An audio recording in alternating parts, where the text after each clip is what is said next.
मंशियात एक ऐसा नशा जिसने हमारी नौजवान नस्ल को बर्बाद करके रख दिया। मंशियात की लत में पड़ी हमारी नौजवान नस्ल अक्सर हमें शहरों की सड़कों पर जानवर से बदतर हालत में नजर आते हैं। ये किसी के बाप होते हैं, किसी के बेटे, किसी के भाई और साथ साथ अशरफुल मखलूकात यानी इंसान। माजी में किए जाने वाले बहुत से प्रोग्राम में हमने एक सवाल उठाया था कि आखिर ये मंशियात आती कहां से है। हमारे आज के प्रोग्राम में आप देखेंगे कि मंशियात कहां से और कैसे आती है। हमारा मुल्क नक्शे में देखें तो हमारे मुल्क से दूसरे मुल्कों के बॉर्डर भी लगते हैं, जिनमें अफगानिस्तान, ईरान और इंडिया सरे फहरिस्त हैं। टीम टारगेट का यह सवाल था कि आखिर बॉर्डर के जरिए किस तरह मंशियात लाई जाती है। रिसर्च करने पर मालूम हुआ कि एक इदारा जिसे हम FC फोर्स के नाम से जानते हैं यानी फ्रंटियर कोर, इस इदारे ने माजी में बहुत बड़े बड़े मंशियात फरोशों के खिलाफ एक्शन किए जो बॉर्डर के जरिए ये जहर हमारे प्यारे वतन पाकिस्तान में लाते हैं। इस इदारे को जानने और मिलने के लिए हमने रुख किया बलोचिस्तान का। हम ये जानना चाहते थे कि FC बलोचिस्तान में किस तरह काम कर रही है। टीम टारगेट पहुंची बलूचिस्तान के दारुल हुकूमत कोयटा में और वहां से हमने रुख किया नौशकी का। उधर हमारी मुलाकात ब्रिगेडियर खालिद बेग से हुई, जिनसे हमने ये जानना चाहा कि आखिर FC किस तरह मंशियात की रोकथाम में काम कर रही है और हमारी ख्वाहिश थी कि हम कैमरे की आंख में इन मनाजिर को फिल्म बंद करें। ब्रिगेडियर खालिद बेग ने हमारी ख्वाहिश पूरी करने से पहले हमें एक टास्क दिया। वो टास्क क्या था, आइए देखते हैं। ऑपरेशन को कवर करने से पहले हमें FC की थोड़ी बहुत ट्रेनिंग करना थी। हमें FC के जवानों के साथ ट्रेनिंग दी गई।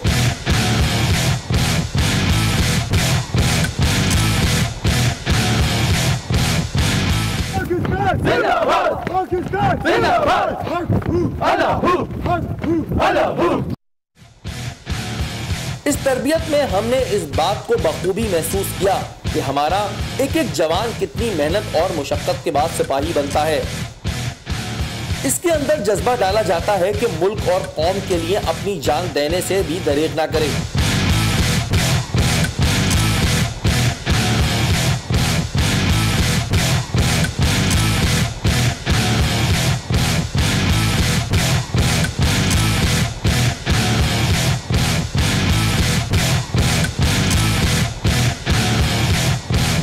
ट्रेनिंग के अंदर हमें जिस्मानी ट्रेनिंग के साथ साथ घोड़सवारी और निशानेबाजी की तरबियत भी दी गई।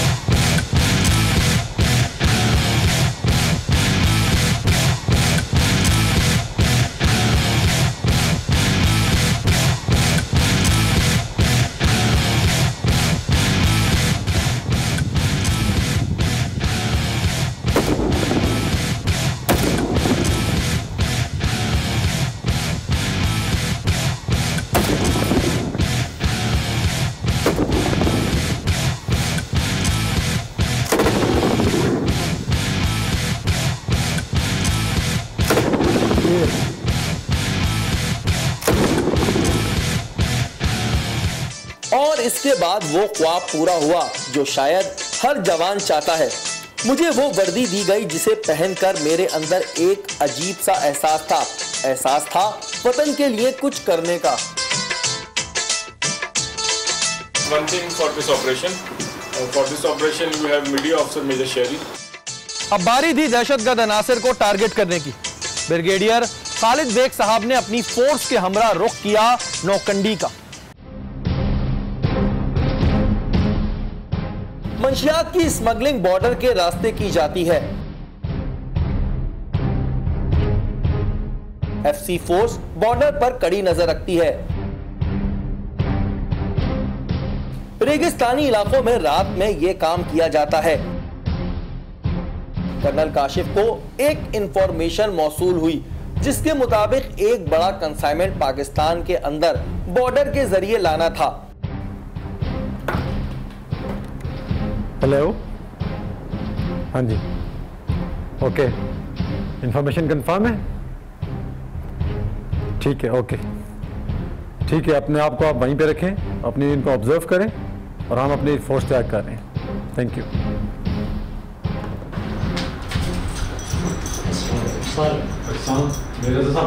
जी सर।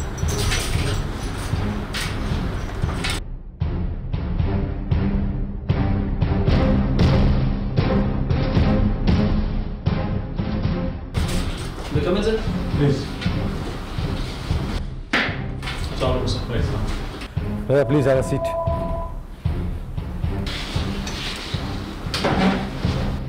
जी वालेकुम सलाम।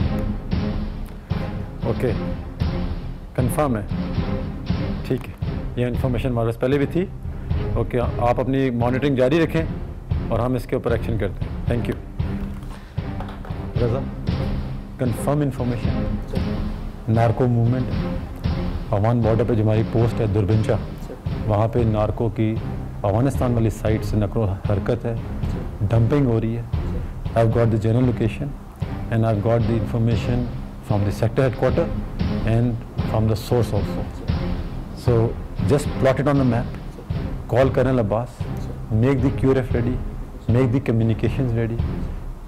QRF को तैयार करें, communications ready करें और एक जल्दी से मैप के ऊपर प्लॉट करें and let's roll on. Please. Thank you.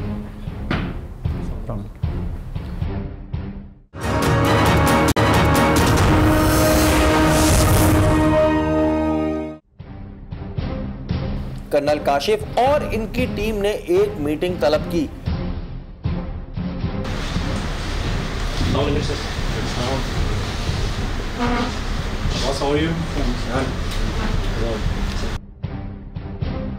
Area है बिल्कुल right next to the Afghanistan border.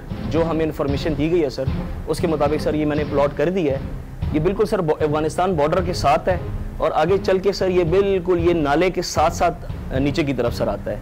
This is the location जो हमें इंफॉर्मेशन मिली है कि यहाँ सर वो डंप है, जिसमें यह फैसला करना था कि किस तरह टारगेट को टारगेट किया जाए। इन इलाकों में कार्रवाई करना इतना आसान न था क्योंकि रात की तारीकी और रेगिस्तान की रेत इन दहशतगर्दों की साथी साबित होती है। मीटिंग के अंदर प्लानिंग की शुरुआत की गई। एफसी फोर्स का अज़म था कि किसी तरह भी इन दहशतगर्द अनासिर को कामयाब ना होने दिया जाए। ये मुल्क दुश्मन अनासिर लोगों के मासूम जहनों से खेलते हैं और अपना घिनौना काम महज पैसों की खातिर करते हैं।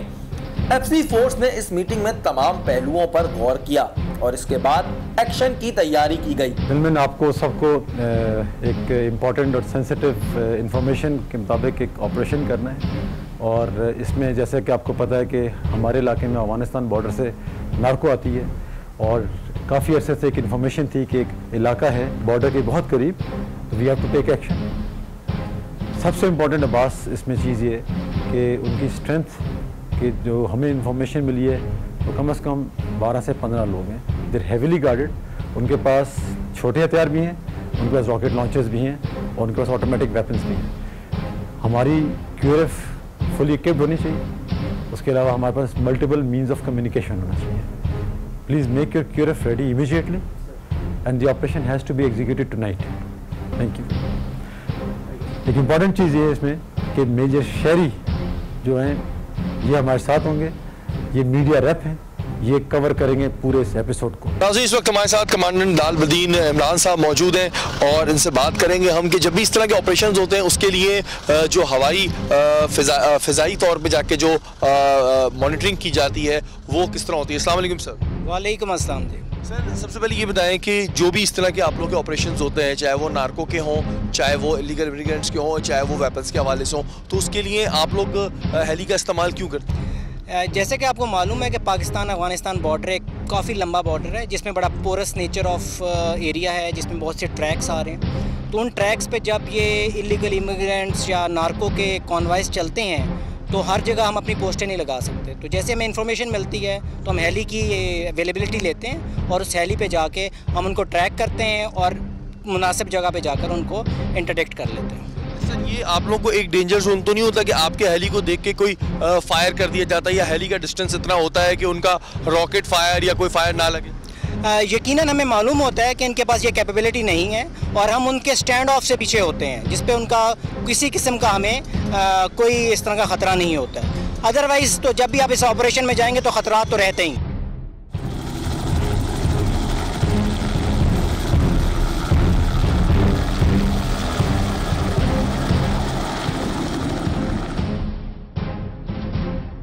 इससे पहले दिन की रोशनी में उन जगहों का फिजाई दौरा भी किया गया। टीम टारगेट हर कदम पर एफसी फोर्स के हमरा थी। हमें खुशी थी कि हमारे जवान और अफसरान बॉर्डर पे कड़ी नजर रखते हैं। फिजाई दौरे का अमल शुरू किया गया। हम लोग मूव कर रहे हैं इस वक्त में दहशतगर्दों के ठिकानों की जानिब। इस वक्त आप देख सकते हैं कि हम दहशतगर्दों के ठिकानों को वॉच करने के लिए इस वक्त हेली का इस्तेमाल कर रहे हैं।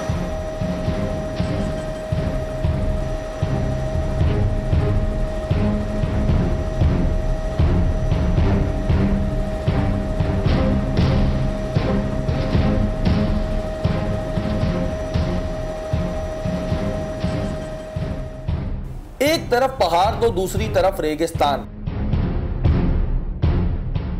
एफसी फोर्स को कुछ गाड़ियों की मूवमेंट नजर आई,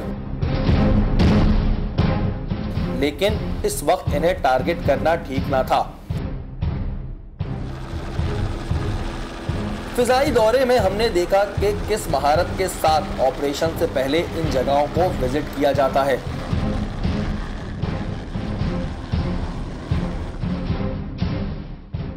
फजाई अमल खत्म हो चुका था। अब बारी थी दहशतगर्द अनासिर को धूल चटाने की, जो हमारी एफसी फोर्स पिछले कुछ सालों से बहुत अच्छे तरीके से कर रही है। कर्नल काशिफ और लेफ्टिनेंट कर्नल अब्बास की सरबराही में फोर्स को तलब किया गया। जवानों की आंखों में जज्बा हमें साफ साफ दिख रहा था। वो मुल्क दुश्मन अनासिर से लड़ने के लिए और इन्हें धूल चटाने के लिए बेताब थे। खुदा गवाह है कि जज्बा हमारे अंदर भी बेदार हो रहा था। अपनी फौज को दिल की गहराइयों से सलाम पेश करने का दिल चाह रहा था। इस वक्त में फौज के जवान जो है वो निकलना शुरू हुए हैं अफगान बॉर्डर की जानिब, जहां से जो है वो मंशियात पाकिस्तान में लाई जा रही है। और इस वक्त में हमारे जवान जो हैं अफगान बॉर्डर की जानिब निकल रहे हैं। मैं आपको बता दूं कि ये मंशियात जो है ये अफगान बॉर्डर के ज़रिए लाई जाती है और फिर पूरे पाकिस्तान में सप्लाई की जाती है। इस वक्त में फ़ौज की गाड़ियाँ जो हैं वो स्पीड में अपने टारगेट की तरफ मूव कर रही हैं। आप देख सकते हैं कि कितनी बड़ी मिक़दार में यहाँ पर फौज की कितनी बड़ी तादाद में फौज की गाड़ियों ने मूव किया है उस टारगेट की जानिब, जहाँ की इंफॉर्मेशन काफ़ी दिनों से कर्नल काशिफ को मिल रही थी और कर्नल काशिफ की टीम इस वक्त में यहाँ से मूव कर रही है। जवानों को मूव करने की हिदायत दी गई। हमारी फोर्स के जवान शेरों की तरह बॉर्डर के उस जानिब बढ़ने लगे जहाँ की इंफॉर्मेशन थी। कच्चे पक्के रास्ते और रेगिस्तान की धूल हमारा इस्तकबाल कर रही थी, लेकिन एफसी फोर्स के जवान अपने अफसरान की निगरानी में शेरों की तरह शिकार को झपटने निकल रहे थे। ये वो शिकार था जो पाकिस्तान में रहते हैं और पाकिस्तान के खिलाफ बातें करते हैं। इनकी मिसाल यही है कि जिस थाली में खाते हैं इसी में छेद करते हैं, लेकिन इन्हें इस बात का इल्म ना था कि हमारे जवान इन्हें इस थाली में छेद तो क्या, एक बाल भी बाका नहीं होने देंगे।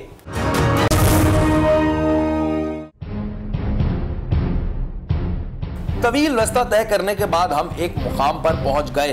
दिन की रोशनी रात की तारीकी में बदलती जा रही थी, लेकिन हमने किसी जवान की आंखों में और ना किसी अफसरान की आंखों में खौफ देखा। नाज़रीन, इस वक्त हम लोग अफगान बॉर्डर के पास हैं और नार्को की एक बड़ी इंफॉर्मेशन एफसी फोर्स के पास है और इस वक्त में जो है गाड़ियों को पीछे रोक दिया गया है। यहाँ पर आप देख सकते हैं कि एफसी फोर्स की एक बाहरी नफरी मौजूद है और इस वक्त प्लानिंग आगे की तरफ की जा रही है कि कैसे मूवमेंट होगी। अंधेरा हो जाएगा मेरे ख्याल से, हमें जब तक हम ऑपरेशन शुरू करेंगे तब तक अंधेरा हो चुकेगा, लेकिन एफसी फोर्स ने इस वक्त इस जगह को चारों तरफ से घेर लिया है। ये पूरा एक रेगिस्तानी इलाका है, इसमें मूव करना इतना आसान नहीं है, लेकिन जो काफ़ी दिनों से रैकी कर रही थी एफसी फोर्स, जिस नार्को के हवाले से वो नार्को डंप हो चुकी है और इस वक्त में आपको नज़र आ रहा होगा। हम इस वक्त फ़िलहाल अभी कैमरे की लाइट्स ऑन नहीं कर सकते क्योंकि जब तक हमारे ऑपरेशन का सिग्नल हमें नहीं मिलेगा, जब तक हमें रेड लाइट का सिग्नल नहीं मिलेगा, तब तक हम अपनी लाइट्स ऑन नहीं कर सकते। लेकिन मैं आपको बता दूँ कि ये इस वक्त में एक बहुत ही बड़ा और एक बहुत ही ख़तरनाक ऑपरेशन होने वाला है।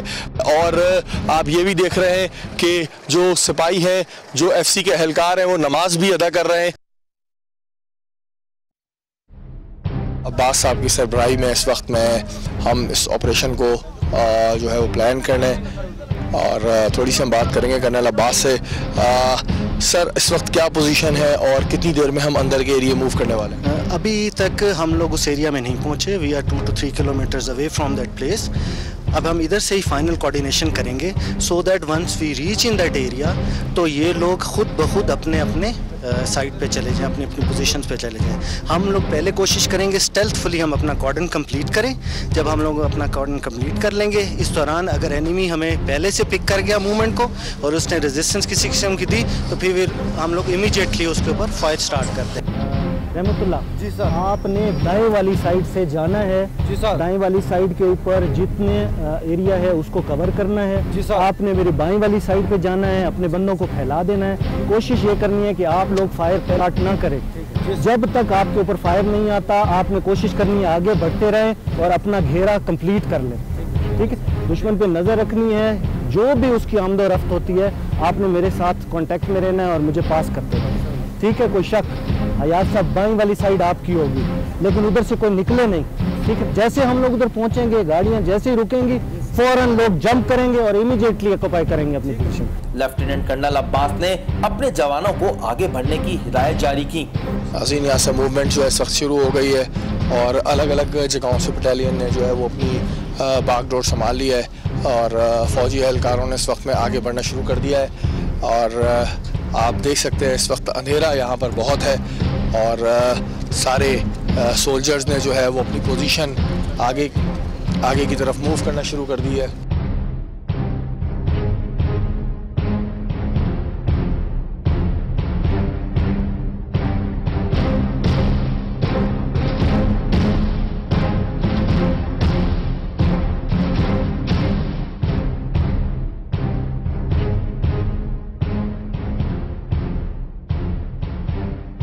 हम लोग जगह में पहुंच गया, एक बंदा सर नजर आता है, उसके साथ सर बुलबुल भी है। बुलबुल किस तरफ लगाई हुई है? ओवर।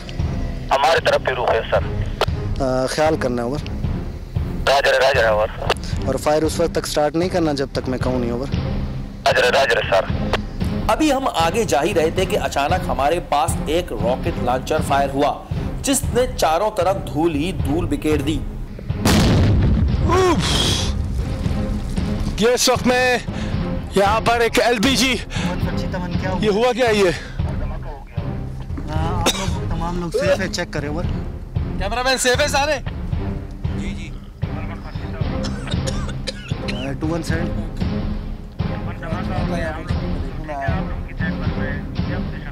सब ठीक है, बस इसके बाद इनको छोड़ना नहीं है। अभी आहिस्ता से आगे बढ़े और फायर स्टार्ट करें। ओवर। अब चारों तरफ से फायरिंग का सिलसिला शुरू हो चुका था। हमारे कान में गोलियों की गनगरज गूंज रही थी।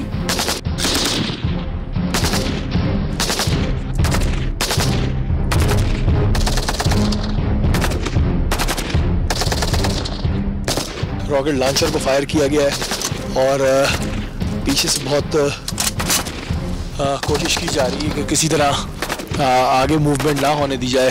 सी फोर्स इस वक्त में अपने तौर पे पूरी कोशिश कर रही है। बॉर्डर से आने वाले और बॉर्डर में मौजूद दहशतगर्द हमारे जवानों से मुकाबला कर रहे थे। लेफ्टिनेंट कर्नल अब्बास बड़ी जिम्मेदारी के साथ अपने जवानों को न सिर्फ हौसला बढ़ा रहे थे बल्कि साथ साथ टारगेट को दबोचने की कोशिश भी कर रहे थे। हमारे लिए ये एक नया तजुर्बा था जिसमें हम अपनी आंखों के सामने जंग के मनाजिर देख रहे थे। एफसी फोर्स ऐसे बहुत से ऑपरेशन कर चुकी है। ये वो लोग थे जो हमारे मुल्क को खोखला करने पर तुले थे। फायरिंग का सिलसिला जारी था। एक और धमाका हमारे करीब हुआ लेकिन किसी जवान का हौसला पसला हुआ।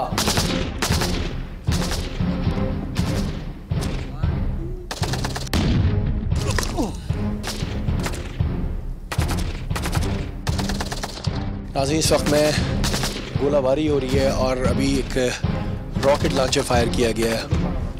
चारों तरफ से इस वक्त हमें फायरिंग की आवाज़ आ रही है और अफगान बॉर्डर पे इस वक्त ये नारकोटिक्स के खिलाफ जो है वो कार्रवाई चल रही है। लेफ्टिनेंट कर्नल अब्बास और इनकी फोर्स बहादुरी से मुकाबला करती रही। दहशतगर्दों की जानिब से मुस्तकिल फायरिंग और गोलाबारी हो रही थी। आने वाला ड्रग्स जो है, आज कोशिश किया जा रहा है कि FC फोर्स जो है उस ड्रग्स को कवर करे, किसी तरह उस ड्रग्स को रोके, क्योंकि अफगान बॉर्डर से जो है वो सारी ड्रग्स आती है जो पूरे पाकिस्तान में सप्लाई होती है। और FC के जवान इस वक्त में पूरी कोशिश कर रहे हैं उस नार्को गैंग को ब्रस्ट करने की। काफ़ी देर से हमें जो है परेशानी का सामना करना पड़ रहा है।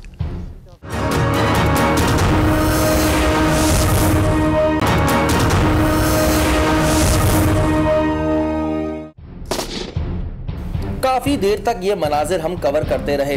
जहां जहां कैमरे की आंख पहुंचती रही, वहां वहां मनाजिर कैप्चर होते गए। लेफ्टिनेंट कर्नल अब्बास ने अपने तजुर्बे की बुनियाद पर इस बात का आइडिया लगाया कि फायरिंग कहां से हो रही है, और फिर एक रॉकेट लॉन्चर दुश्मन पर फायर करने का फैसला किया। ये मनाजिर स्क्रीन के उस पार बैठे हुए लोगों के लिए किसी फिल्म से कम नहीं होंगे, लेकिन ये वो हकीकत थी जो हमारे FC के जवान अपनी जान पर खेलकर करते हैं।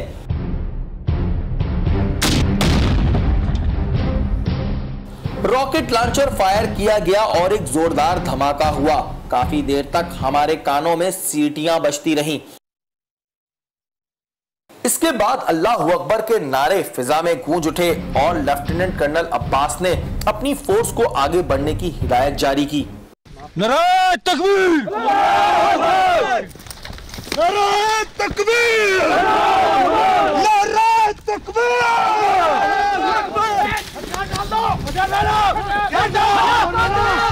बस फिर क्या था, शेर अपने शिकार को दबोचने दौड़ चले और भेड़िए शेर के शिकार में आ गए। भारी मिकदार में मंशियात और असला स्मगल होने से रोक दिया गया। रॉकेट लॉन्चर के गोले यहाँ पर मौजूद हैं जो मुस्तकिल रॉकेट लॉन्चर के फायर कर रहे थे, और काफी बड़ी मिकदार में यहाँ पर असला जो है वो बरामद हुआ। इसके अलावा यहाँ पर ये हेरोइन की भी बड़ी एक मिकदार है। FC फोर्स की एक बड़ी कार्रवाई, ना जाने इस मंशियात और असले से कितने घर तबाह बर्बाद होते, कितनी औरतें बेवा होती और कितनी माओं की गोदें उजड़ती। लेकिन यहाँ भी हमारी FC फोर्स ने अपने बड़ेपन का मुजाहरा किया और दहशतगर्द अनासिर को फौरी तौर पर अस्पताल भेजा गया।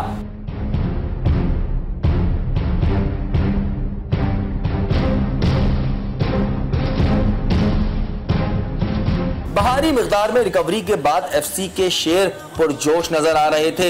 एक बार फिर फिजा में नारे गूंज उठे। पाकिस्तान! ये मनाजिर हमारे रोंगटे खड़े कर रहे थे।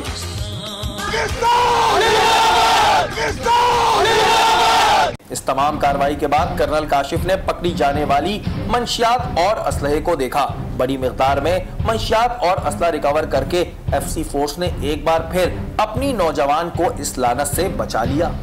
हमारे पास ताफ्तान राइफल्स की वार में 2 बॉर्डर्स हैं, तकरीबन 200 किलोमीटर का पाक अफगान बॉर्डर और तकरीबन 400 किलोमीटर पाक ईरान बॉर्डर, और हमारी ताफ्तान राइफल दोनों बॉर्डर को मैन कर रही है। और इसके अंदर हम ना सिर्फ मनशियात बल्कि एंटी गन रनिंग, ये तमाम काम हम इनको देखते हैं, और इस तरह के लोग जिन कामों में मुलव्वस हैं उन तमाम लोगों को हम एप्रीहेंड करते हैं, पकड़ते हैं। बलूचिस्तान की आवाम को सर कोई पैगाम देना चाहते हैं, कोई मैसेज देना चाहते हैं आप? बलूचिस्तान के आवाम को हम यही पैगाम देना चाहते हैं कि FC बलूचिस्तान हर किस्म के काम में आपके साथ कंधे से कंधा मिलाए खड़ी है। हम लोग आपकी सिक्योरिटी के लिए, हम लोग आपकी हिफाजत के लिए। हमारा काम है इस सूबे के अंदर अमन हो, बहाली हो, इस सूबे के अंदर तरक्की हो, और जो लोग इस किस्म के मनशियात के कारोबार में मुलव्वस हैं या दहशतगर्दी फैलाने के कारोबार में मुलव्वस हैं, उसके खिलाफ हमारे साथ मिल के जंग करें। Thank you so much sir, so nice of you, thank you so much. नाजी, इस वक्त हमारे साथ sector commander west brigadier Khalid साहब मौजूद हैं। इनसे बात करेंगे हम नार्को सीजर ऑपरेशन के हवाले से। सर, नार्को सीजर ऑपरेशन आप लोगों ने किया, बड़ी मिकदार में नार्को भी बरामद हुई। इस ऑपरेशन के बारे में थोड़ा सा हमें बताइएगा। इसमें शहरी साहब, बुनियादी तौर पर जो नारकोटिक्स के खिलाफ ऑपरेशन हैं ये तो एंटी नारकोटिक फोर्स के डोमेन में आते हैं, लेकिन पाकिस्तान ईरान, पाकिस्तान अफगानिस्तान बॉर्डर के कॉन्टेक्स्ट में, since frontier core is the custodian of these borders, तो जहाँ पर ये नारकोटिक्स का स्नीक इन होती हैं इनटू पाकिस्तान, तो वहाँ पर फिर हमारा रोल आ जाता है और हम उनके खिलाफ ऑपरेशंस करके जो नार्को ट्रांसमिट हो रही होती है या नार्को की स्मगलिंग हो रही होती है उसको फिर हम चेक करते हैं। अच्छा सर, ये बात कहना सही नहीं होगा कि यहाँ से जो हेरोइन या हैश या जो भी स्मगल होती है वो फिर आगे पूरे पाकिस्तान के मुख्तलिफ शहरों में सप्लाई होती है, क्योंकि मेन बॉर्डर्स के जरिए आ रही होती है? जी, ये कहना मेरे ख्याल में मुनासिब होगा कि यहाँ से ज़्यादातर जो सीज़र हम कर रहे हैं, अगर ये ना हो तो ये पाकिस्तान के जो मुख्तलिफ बड़े शहर हों वहाँ तक ये ले जाई जाती है। अच्छा सर, एक चीज़ और हमने उस ऑपरेशन में देखी कि वहाँ पर जो लोग थे उनके पास लेटेस्ट वेपन्स था, तो ये जो नार्को सीजर्स वाले होते हैं इनके पास भी लेटेस्ट वेपन होते हैं और ये बाकायदा लेके चलते हैं उन इलाकों में? जो नार्कोटिक स्मगलर्स हैं, since there is lot of money involve in it, तो वो जो उनका जब ट्रांसपोर्टेशन होती है तो they move in a very sophisticated latest vehicles, plus उनके पास कवरिंग वेपन्स होते हैं जिसमें इवन के उनके पास जो कई दफ़ा हमने देखा कि एमजीज भी उन्होंने अपनी गाड़ियों पर माउंट की होती हैं। और बेसिक एम उनका ये होता है कि किसी तरीके से वो जो फ्रंटियर कोर की वहाँ पर जो हमारी पोस्ट हैं और उनको बाईपास करके निकल जाए, या जहाँ पर एनकाउंटर होता है तो वहाँ पर फ्रंटियर कोर के जो एलिमेंट्स डिप्लॉयड हैं उनको किसी तरीके से पास करें और वो नार्कोटिक्स लेके निकल जाएँ। But as I earlier said, अल्हम्दुलिल्लाह we have such an efficient and efficacious system of border management कि जो उनकी स्नीकिंग इन है it is almost 99.9% taken care of. अच्छा सर, ये चीज़ तो कंफर्म है कि ज़ाहिर है जो बॉर्डर्स के जरिए आ रही होती है और यहाँ पर जो पैसे की हैंडलिंग हो रही होती है, यानी कि यहाँ का जो डीलर है वो सिर्फ पैसे दे रहा होता है, तो सर यानी कि ये चीज़ तो प्रूव होती है कि उन बॉर्डर्स पे कोई ऐसा चेक एंड बैलेंस नहीं है जो इतनी ईजिली वो लोग हेरोइन या हैश लेकर इधर आ जाते हैं अक्रॉस द बॉर्डर। तो आई थिंक शायद उस तरह का कंट्रोल नहीं है, बट अलहमदुलिल्लाह हमारा जो बॉर्डर है एटलीस्ट 100% सील्ड ऑफ, और लेकिन क्योंकि बॉर्डर बड़ा पोरस है और उसके अंदर इस तरह के आपको वेन्यूज मिल जाते हैं कि जहाँ से रात के वक्त you can sneak in, I am using the word sneak in because कि वो फिर स्नीक इन की अगर आप कॉनोटेशन में जाएं तो उसमें ये होता है कि उनके लिए पॉसिबल होता है कि चोरी छुपे कहीं से एंटर हो जाए, एक आधी गाड़ी बीच में वो अगर ले आएँ या एक टाइम्स कैमल्स पे आ जाते हैं, पैदल आ जाते हैं। और दैट इज़ वाई आपने देखा कि इन लास्ट 4 months जो हमने आपको वहाँ पर आपको कमांडेंट ने ब्रीफ किया होगा, उन्होंने बताया होगा कि जो पिछले 4 महीने में हमने नार्को सीजर्स किए हैं उसकी इंटरनेशनल मार्केट में वैल्यू $22 मिलियन। $22 मिलियन की जो नार्को है वो अब तक FC फोर्स ने पिछले 4 महीनों में पकड़ी है। सर ये तो बात हो गई आप लोगों के सीजर ऑपरेशंस के हवाले से। हेरोइन एक ऐसा नशा है सर कि अगर हम रोड पे देखें तो पता नहीं कितनी माओं के बेटे, कितनी बहनों के भाई तड़प रहे होते हैं ज़िंदगी और मौत के बीच में। सर नौजवान नस्ल को तबाह कर देती है ये चीज़, आप क्या समझते हैं कि नौजवान नस्ल को क्या मैसेज देना चाहेंगे कि एटलीस्ट इन चीज़ों से बचें? नौजवान नस्ल को मेरा ये मैसेज है कि बेसिकली नार्को तो आपको जिस तरह पता है कि इंसान की पर्सनालिटी को, उसकी शख्सियत को और उसके टैलेंट को दीमक की तरह चाट जाती, और लेकिन उसमें हमारे जो एल्डर्स हैं, जो पेरेंट्स हैं और जो बाकी एल्डर्स ऑफ द सोसाइटी उनका ये रोल आता है कि उन लोगों को, उन बच्चों को इन मौक़ों में पढ़ने ना दें और उनको कोशिश करें कि इन एक्टिविटी से दूर रखा जाए।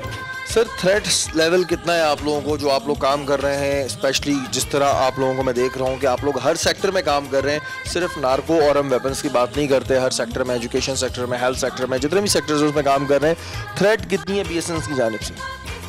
थ्रेट लेवल तो शरीफ भाई यू नो के when you are operating in such type of environment तो एक थ्रेट बाय डिफॉल्ट तो आपके साथ चलती है, but all those who are serving in uniform they are serving with pride and our aim is to serve this nation and we are here to shed the last drop of our blood also, so threat for us is immaterial. Thank you so much sir. Thank you. नाज़रीन, आपने हमारा आज का programme देखा। मैं अपने अक्सर प्रोग्रामों में एक सवाल करता था कि ऐसी जगहों पे ऑपरेशन क्यों नहीं होता है जहां से ये जहर शहर में सप्लाई होता है, लेकिन FC फोर्स ने एक बड़ी कार्रवाई करके ये बात साबित कर दी कि हमारे जवान बॉर्डर पर कड़ी नजर रखते हैं। बलोचिस्तान के हालात किसी से ढके छुपे नहीं, एक जगह गैर मुल्की ताकतें तबाह करने पे तुली हैं तो दूसरी जगह कुछ सांप हैं जो आस्तीनों में मौजूद हैं और अपने फायदे के लिए वो डसे जा रहे हैं। लेकिन उन तमाम सांपों को ये बात जान लेनी चाहिए कि FC का एक एक जवान अपनी जान का नजराना पेश करके बलूचिस्तान की हिफाजत करता रहेगा, पाकिस्तान की हिफाजत करता रहेगा। यहाँ सलाम पेश करूंगा FC डिपार्टमेंट को, उनकी खिदमात को। आवाम से सिर्फ इतना कहना चाहता हूं कि आपके भरोसे की जरूरत है। क्योंकि ये जितनी भी जंगें लड़ी जा रही हैं ये सिर्फ आपके लिए लड़ी जा रही है और इस बारे में सोचना है आप। अगर आपके इर्द गिर्द कोई भी गैर कानूनी काम हो रहा है या फिर आप टारगेट की टीम का हिस्सा बनना चाहते हैं तो आप हमें ईमेल कीजिए। हमारा ईमेल एड्रेस है target@aaj.tv। आप हमें फेसबुक पे भी ज्वाइन कर सकते हैं। अगले हफ्ते फिर हाजिर होंगे किसी नए टारगेट के साथ। तब तक के लिए अपने मेजबान शहरी को इजाजत दीजिए। अल्लाह ने के बाद।